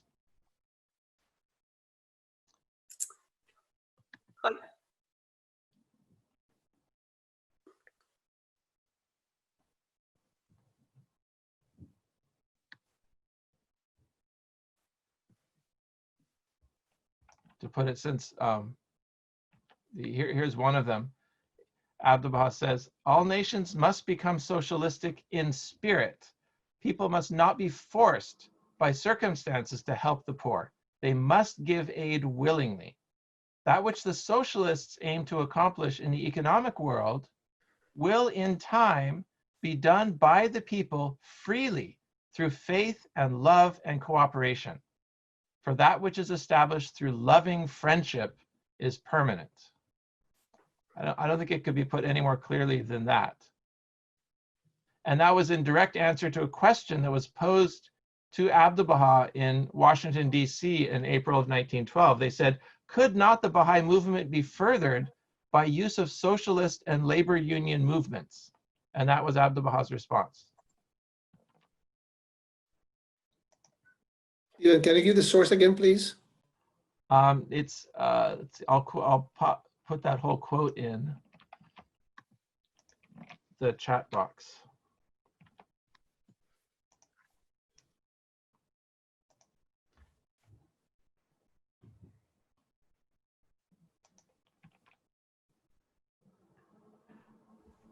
It is from a pilgrim note, so. It was Azar and Bodil, you wanted to ask your question? I have a question. Yes, Stephen, you know, you were talking about the development between science and religion, and how lightning, which was considered God's punishment, and then science explained it. And my question is, what about the laws of physics and mathematics? I mean, what is reality? I mean, we can certainly ask the question, but will science ever recognize that we have limits to what we can discover? Well, I mean, things like lightning and so forth were understood at one point to be spiritual phenomena, and later they came under the mathematical understanding of physics as electricity and magnetism. It's possible, and I think we talked about this a few days ago. I think it's possible for science in the future to have great breakthroughs in our understanding of neuroscience, understanding of how the brain works, how memories are formed, how maybe even how consciousness works. I mean, this seems like such an unapproachable mystery at this point. How do you get from atoms to awareness? And this is what's called in philosophy the hard problem of consciousness. And it's a big active debate now. in the philosophy community as to, well, is this even a problem? You know, maybe consciousness is just an illusion and we don't even have to talk about it seriously. That's, you know, some philosophers like Dan Dennett will go in that direction. But I wouldn't, you know, sell science and scientific progress short on this and assume that they're never going to understand these things that we now consider to exist in the spiritual realm. I wouldn't assume that science won't someday come to understand these things, but at some level. But I wouldn't think of that in any way as threatening and it certainly would be, however, threatening to certain traditional theological points of view, but I don't feel like it would be threatening to this narrative of consciousness that I've been describing over the last few days. In the end, we know that science has its limits. In the end, we know that pressing things into the form of mathematical equations and into measurable phenomena will ultimately hit its limits, because not all phenomena are physical or measurable. But so in that sense, you know, there are certainly limits to it. But I don't think that I'm not rooting against or betting against the power of science to expand into territory that we previously thought to be the realm of the spiritual, because there's always going to be more territory in front of us, you know, as we you know, return up the arc of ascent. There's always going to be mysteries. There's always going to be something that we consider spiritual. You know, even when our definition of spiritual may change because science now understands this or that phenomena, all that means is that we've taken another step forward back towards the creation, but it's an infinite journey in front of us. So there's no competition here. You know, science is now part of the spiritual process. It's brought fully into the orbit of what we think of as the spiritual movement of consciousness, you know, from its origin point and returning to its origin point. It's no longer battling with religion in any sense. You know, the more we know about ourselves, the more spiritual potentialities that's going to end up unlocking. You know, it's only a threat to us if we remain trapped in the childhood notions of the past. You know, in notions that you know, like God sending the lightning or something. Those notions are under threat. But the very tools we use, you know, mathematics and the laws of nature, I mean, are they adequate? Well, they're adequate within their own domain, which is the domain of whatever's behind us along the arc of descent. I mean, they're adequate within the physical domain. I mean, I can't imagine at some point rules being set up or something saying, you know, science shouldn't even investigate this phenomenon because it's let the results themselves speak to whether science can reach into that domain. I think we'll go ahead and thank you. Is that okay, Asar? Yeah, that's fine. Thanks. Okay, thank you. Grace? And just to say, Minu, I have noticed your hand. You'll be after Ingeborg and Robert. Grace? Yeah. Yeah, I was thinking about this, you know, the Baha'u'llah revealing stuff and not revealing everything, like keeping something back. When you were saying that you wanted everything to be revealed, and I was thinking, leave something for the next manifestation to reveal.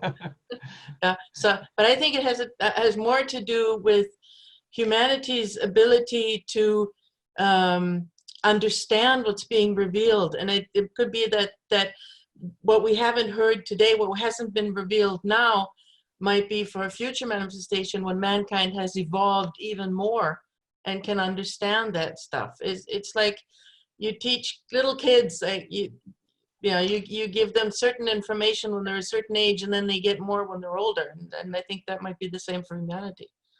Yeah. I mean, the adolescent hates to be told that they're not an adult yet.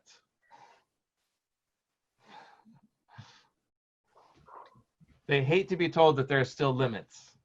Yeah. The next one is Gisela. Yeah, well, I think whatever you find out yourself in your search and studies and investigations, there's no problem at all and there are no limits. But one thing is what you find out yourself, then it won't harm you. And one thing is what Baha'u'llah gives to just everybody, no?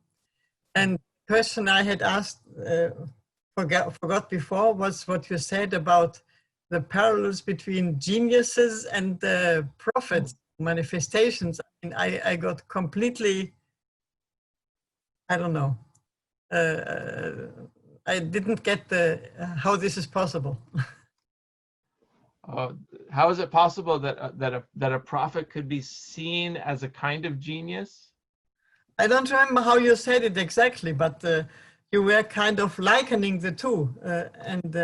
My thought was, I mean, the realm of manifestation is a completely different stage. So how you put it on a par with genius? Yeah, I don't mean to put, say, Baha'u'llah on par with Mozart, because the nature of their consciousness, the nature of the reality is what sort of elevates them to that next sort of stage. But what we see as, you know, there are patterns that are repeated throughout creation. This is one of the, what Abdu'l-Baha calls the, these deep principles of divine philosophy. That and we read a quotation from a tablet of Baha'u'llah a couple of days ago that, every configuration basically is repeated at each level of creation. So the existence of something like genius, mathematical genius, musical genius, and so forth in the world is some very concrete thing we can point to. Say, look, there are these kinds of geniuses that everyone can agree exist, that come along once in a blue moon, every 1,000 years or even thousands of years, and that's just something that everyone accepts. Even secularly minded people, I think, can accept that. And we can use this existence of something like genius as a bridge to understanding how something like a prophet could come along. It's something that it's an extraordinary event that happens once every few centuries. It doesn't make it magical. I guess it's a way of trying to understand the appearance of the prophet without having to resort to some kind of magical thinking. It doesn't mean that we understand. It doesn't mean that that it isn't still a mystery. I mean, we don't know why this is. I mean, how is it that the fruit comes, in its season? It's still a wonderful mystery. Okay. The next question is comment from Mary Bukowski.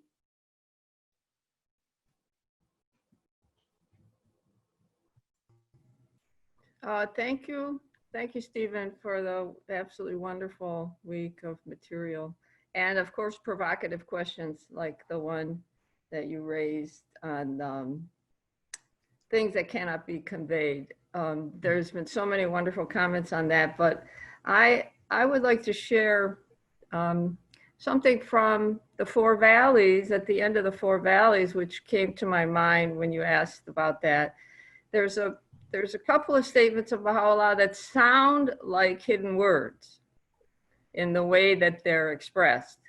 And one of them is, and I forget how it starts actually, O son of, he says, obey me and I shall make thee like unto myself. I say be and it is, and thou shalt say be and it shall be. Now, I've dwelt on that, long and hard, and thought how wonderful that it comes not just at the end of the 7 valleys, but at the end of the 4 valleys, because I see a certain continuation between them.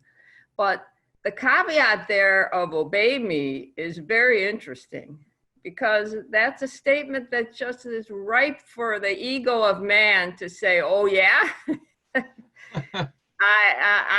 you will make me like unto yourself. Oh my God. Well, I think it's easy in the, you know, the adolescent, as you said, hubris of science, to think that we can just know all or should know all at any given time for our good and the good of progress and all that. But clearly there's a lot more dimensions to knowledge than would be the somewhat narrow definition of knowledge through the scientific lens of the time. So that's one thing. The other thing that comes to my mind is in SAQ 40, at the beginning of that, absolutely one of my most favorite parts of Some Answer Questions is his statement that there are two kinds of knowledge. Mm-hmm. And the one kind, and it's quite a beautiful statement. Yeah, maybe you can find it. The one is the objective, is the, you know, it's the end of the search for truth. It's the acquisition. It's got, you know, these different, it's a beautiful ways he describes it. But the second, he says, I know in the old translation, I'm not sure about the new translation, he describes it as intuitive. That to me, which is the erfahren, the coming in knowledge, which he states very clearly is absolute gift. You cannot reach for it, you cannot grab it, you can't, that doesn't mean probably you can't share it. But that absolute gift, which of course brings to mind grace too, it changes the question because of why are there things that we can't know? It's sort of like, why can't you give me this gift right now? You know, and that is the kind of questions that we ask, you know, from, I guess, our adolescent viewpoint. But I have a feeling that knowledge itself is so much more dimensional than our current understanding. And most of what we know and are using is a projection into the three-dimensional world of something that's so much bigger. So again, and many people have expressed this, it just seems that there is an unfolding of capacity here that it's really even hard to be able to wrap our heads around. And that's, you know, especially in human capacity and human consciousness. Thank you for that. Yeah, the idea that one has to obey is just, yeah, it's difficult for the adolescent mind to comprehend it.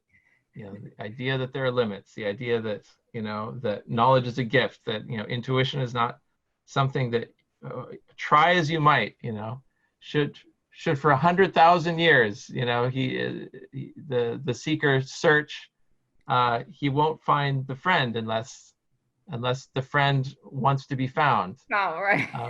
And that's just a hard fact of reality. You know, maybe that's one of the things Baha'u'llah said. You know, that I don't know. Maybe that's one of those dangerous bits of knowledge, because it takes the reins out of our own hands, and it makes us realize that we're actually not in charge here. Right. You know, we're not in control as much as we would like to be, as much as we've spun out this narrative of we are in control now that we understand the inner workings of the universe. We are the masters of the universe, and with this, you know, this hammer science, we can nail down anything. And Baha'u'llah is telling us, nope, that you're actually not in control, and that somehow there's a secret hidden within the act of submission.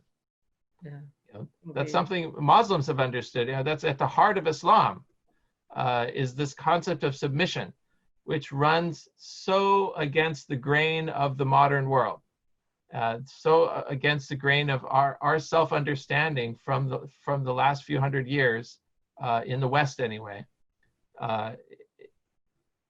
It's tough to come back to that.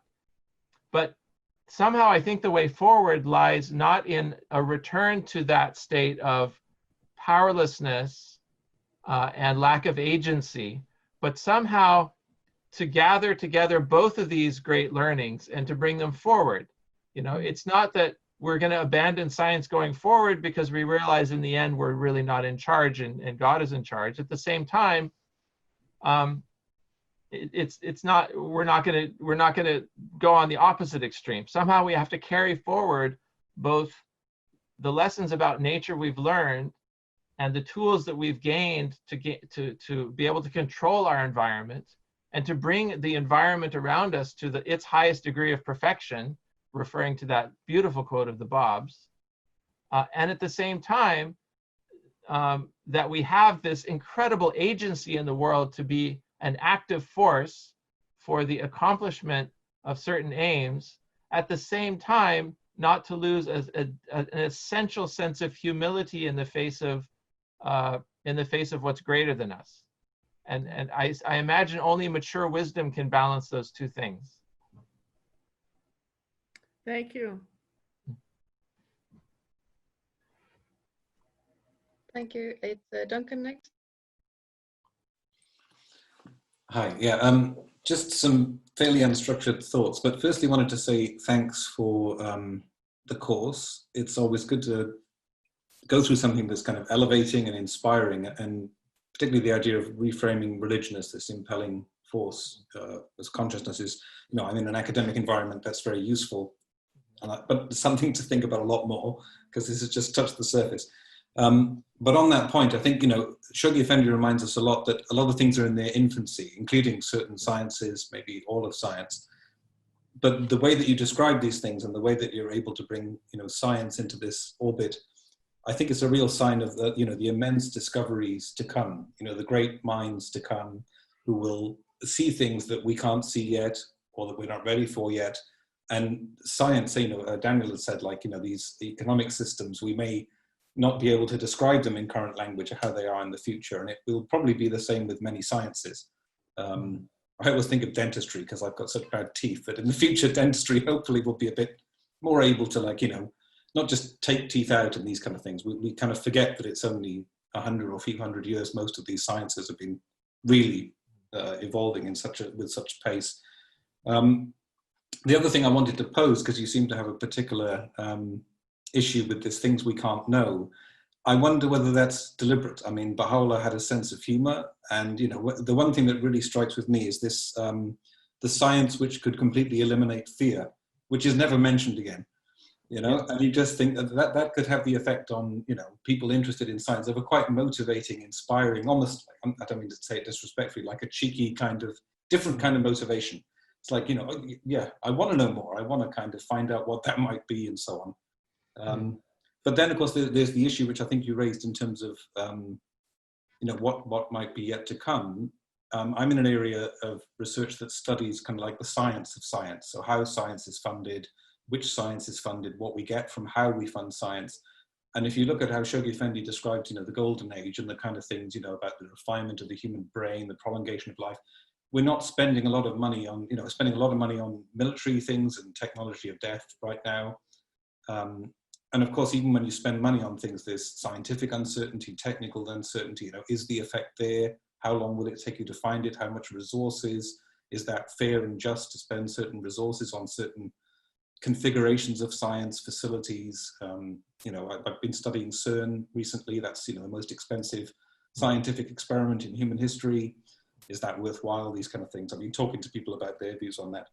And then in this area of the kind of social studies of science, we have ideas like the precautionary principle, responsible research and innovation. So there's already kind of not like breaks on science, but some understanding that science has to be a more social process, you know, engaging its, the people involved with it, the people affected by it. And this humility actually comes in through these kind of ideas about science. So in a sense, we can, our idea of what science is and how science fits into a bigger picture, which you've been talking about, I think is something that's expanding and is in its infancy as well. So I think there's a lot to be hopeful about. And I think there's so much scope, you know, and it isn't what's come before. And we're trying to find our way into this new narrative, you say. So it's been a very useful lens on that. So yeah, just some rambling, but I want to say thank you and, you know, really enjoyed it. Thank you so much. Thank you. Is Ingeborg and Robert? Yeah. Hi, this is Robert again. Yeah, about this question of limits on knowledge, I was trying to think of an example within science, just so we have something concrete to think about, just as one example.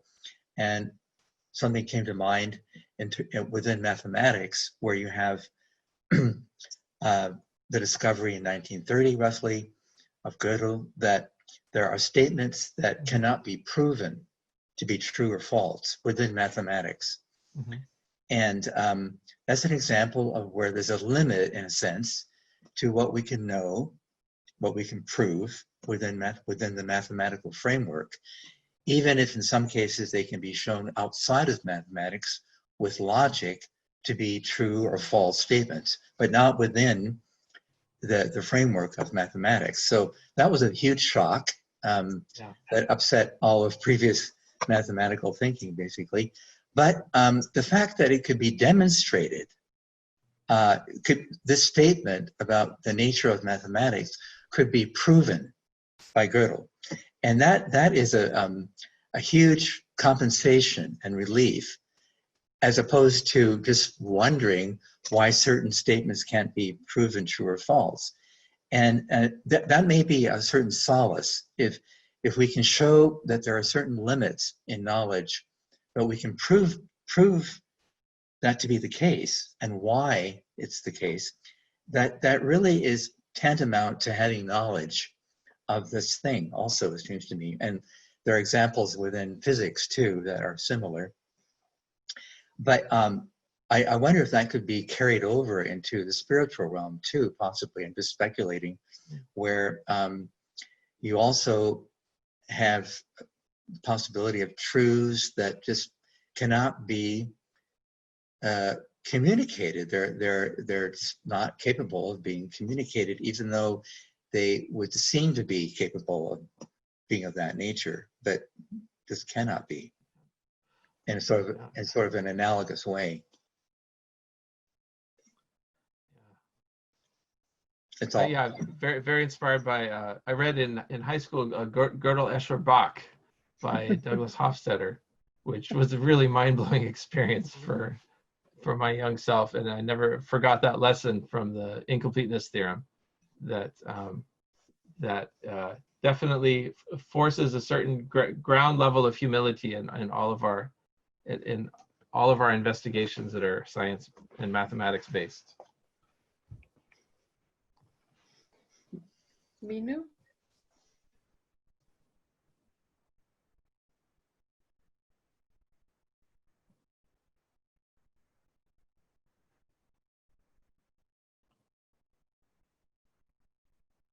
Three, 4, 5 years, the thing changes, that you cannot trace it. What was the things in 100 years or 50 years or 10 years ago. But something else I wanted to say, that when we have the hukuk law, it helps, like the taxation. Also, when we have the Abdul Baha, the law of sharing the labor and the money, what you call it, the honor. Well, that also helps a lot. And if beside this, people like are very rich and they want to donate a lot, that is something in their own will. But we have, with the taxation system that goes through the hukuk law, it helps a lot. That's a great example, because payment of hukuk has to be voluntary. Yeah. I mean, it's considered a law, but at the same time, it has to be offered freely, which goes along with Abdul Baha's statement about enforced equalization not being the way forward, but voluntary giving is the conscious. It's part of that. Yeah. Conscious. Mm-hmm.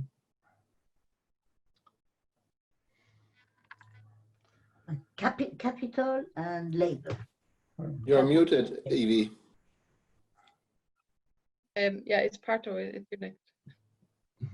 Thank you. Yeah, just going back to this question of what can we even know and what can't? A lot of atheist scientists they're saying that the further we have gone with science, the more God has been pushed out of the universe. And indeed, that is the case. And I'm happy that it is the case, because the fact is that God is not in the universe. God is beyond, God is not in anything. It's beyond, actually. In fact, what science has helped us to do is to get rid of these limited and definitely, from Baha'i point of view, incorrect notions of God. So in fact, we could, say what Mr. Furutan said when he was in St. Petersburg, Leningrad then, studying education, and he had a communist roommate. And Mr. Furutan had dared to take only one book with him, one Baha'i book. It was the Some Answered Questions. And still this guy said, "You believe in God?" With a very kind of interrogative tone. He said, "Don't worry, I don't believe in the God you don't believe in." Don't believe in, yeah. Exactly. And of course, we don't believe in that either. I mean, in that sense, we do agree with the atheists. The only thing is that they have just thrown the whole concept out of the window, and they have not tried to modify it. That part we don't agree with. But we do agree with that notion. So the point is that we talked the other night about these two books of God, the book of nature and then the revealed actual word of God. Both of them have been revealed in a very organic way, not in the form of an academic thesis or a political manifesto. So they both need to be investigated, explored in manifold ways, and yet we will remain wanting in our understanding. So Abdul Baha says that we have basically only four real access to knowledge, forms of access to knowledge. One is observation, one is tradition, one is reasoning, or deduction or induction, actually, both of them. And the last one, which is really weird, it doesn't even explain it, is the gift of the Holy Spirit, which alone can bring certitude. The other three bring certitude. He doesn't say any more about it, but Baha'u'llah, of course, if you go to the Kitab-e-Iran, paragraphs 213 to 220 or something like that, he talks about the path or the qualities of a true seeker, and then how one enters the city of certitude. So Baha'u'llah explains that part very thoroughly, and Abdul Baha just briefly refers to it, that yes, this Holy Spirit thingy, that's what brings certitude. But even that is not perfect knowledge, it's just certitude. It's two different things. Perfect knowledge, sorry, it was too long, but just wanted to bring this notion about what we can know. Yeah, yeah.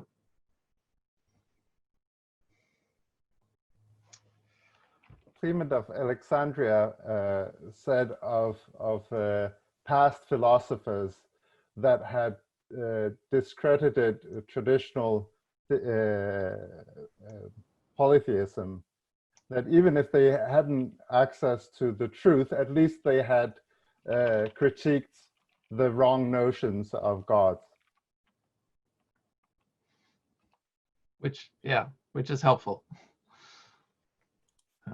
Please give that reference about the Pilgrim note about Abu Baha mentioning socialism as not the right way to go. Yeah, I put that in the chat. Oh, I see. I actually it didn't show up.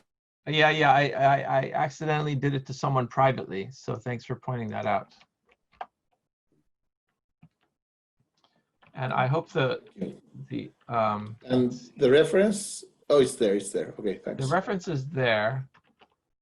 So we know the day and the venue, but it comes from essentially an unpublished source. Did everyone get the link to the quotes on voluntary giving? Yeah. Okay. I find those very helpful. There's around 8 or 10 of them, I think, and they give a very good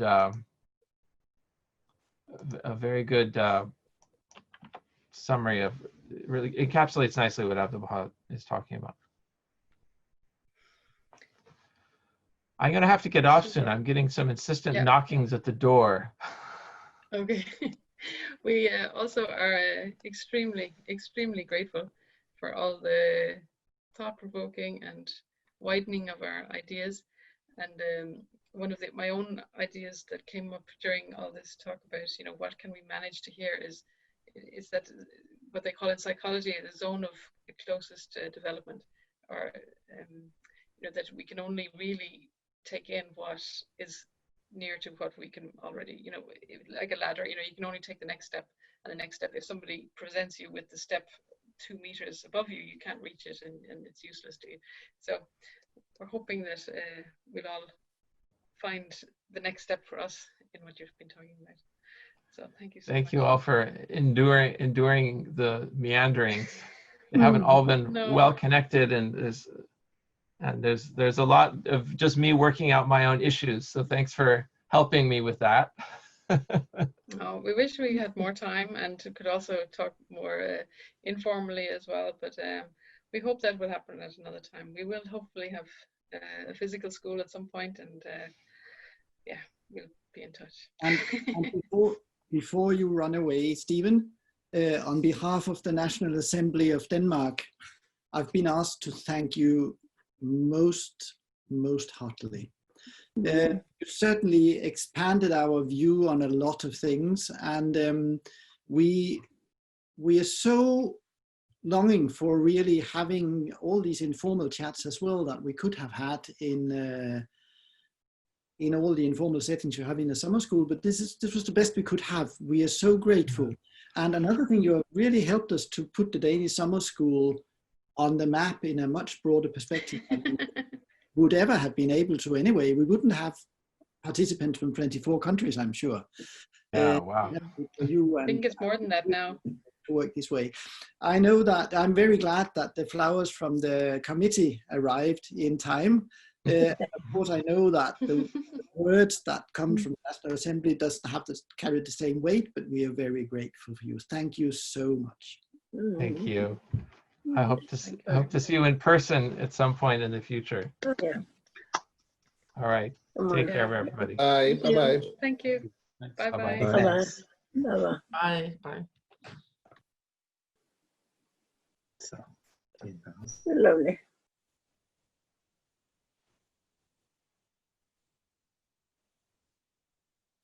You are muted, Edie. Is that on purpose? No, it wasn't. I was just trying to gather everything in again. Farnaz, I have a question for you before you go. Because I can't access chat. Like, it's only 4 people that can access and chat, and I just have later on. That's not right now. Great. Oh, yeah. Yeah, that's a problem with when you're not a host and you can't contact everybody. That's true. But, Sorry, that's why I put that quote for everyone. The one that was for Christia, I put it in for everyone because I couldn't send it to her. Yeah. Okay. It's quite late, but I can leave the room open because there was a lovely discussion that went on yesterday. But I suggest that we can maybe take a 5 or 10 minute break, and those who want to can come back. I'll leave the room open. Okay. Yeah, I find it was hard to put in. Like, I meant to say to everybody that everybody could have a run to the blue berg there where we took the photograph, but it's I forgot totally, and so. But yeah. Thank you very much, everybody, especially Lee. And I won't be here tomorrow, so I must say goodbye now. But I'm really hoping that we will see either on Zoom or even hopefully face-to-face sometime soon. It was wonderful to be able to participate in your wonderful summer school. Thank you so much. Nice meeting you, Pastor. It was wonderful meeting all of you. Thank you. Yes, thank you to the organizing committee and the National Spiritual Assembly. It was really, really tremendous. All the sessions, really amazing. The best summer school I've seen. Well done, everybody. Thank you. Wow. Really great. That's high praise. That's just our narrative. there were all sorts of other narratives, but it was amazing. This one was really lovely. I love the summer school you have. Well done. Amazing. Thank you. Thank you very much. Thank you to the committee and to everyone who has been working with us to bring it all together. Yeah, there's been a lot of people, and actually tomorrow morning is our closing session where we'll be officially thanking everybody. And I also want to mention, and you might have seen me put it up in the chat, but we really would like to hear, because this is our first Zoom summer school. In some ways, yeah, we don't know, hopefully our last, but in other ways, we realize that this has given such a different possibility to reach out to more people, to make it more accessible, also for people who can't travel due to age. And so, you know, we'll be certainly taking all this learning in with us, even if we have a physical school another time. But we would really like to have people's feedback, both positive and both things that you thought, oh, it would have been even better if it had this and this and this. And so we would really like to have all the good and the bad feedback. And I will again put the email address in chat. It's mail@Bahá'í Summer, Skål with O, Skål as in the Danish SKOLE.dk. And we would really like to get a whole batch of emails with positive and negative or constructive comments. The address didn't come through. Yeah, I know. I'm still talking, so I'm not writing. So I think sometimes maybe if you could consult with the other European, communities who had summer schools, see what they sort of put on. Yeah. Because I remember I went to the Scottish summer school and they had some quiz, sort of games. And I thought that was interesting. Yeah. And I must admit that we were quite overwhelmed. Just a moment. Yeah. Oh, thanks. We were quite overwhelmed with how much there was to do in the last week. That we didn't have time to make all those things. We needed extra help actually, and lots of work. It was lots of work. So there was lots of things that I also feel could have been, like I really was thinking, oh, if I only had time to make a quiz or some sort of a crazy dance session or whatever. I don't know. Next time. Here's the email: mail@baha'isummerschool.dk. I just like it's okay. I just like to add that Fariba yesterday mentioned a program today in London, in England, where somebody Oda Mahmoud was going to give a talk on racism, and I went to that Zoom link, and it was a fabulous, it was a fantastic talk on racism. And I also noticed that there were several of our summer school members who had attended that racism talk as well. But it was sort of interesting because it's like moving on, and I need some dates from you, Franaz. Yeah, and there was another one soon after that one. It was about the return of Christ, and that was really good. Really enjoyed that. Okay, I mean, it's almost mind-boggling how much stuff there is to do, now that it's... Dear Grace, maybe you'd like to introduce our Zoom too? If friends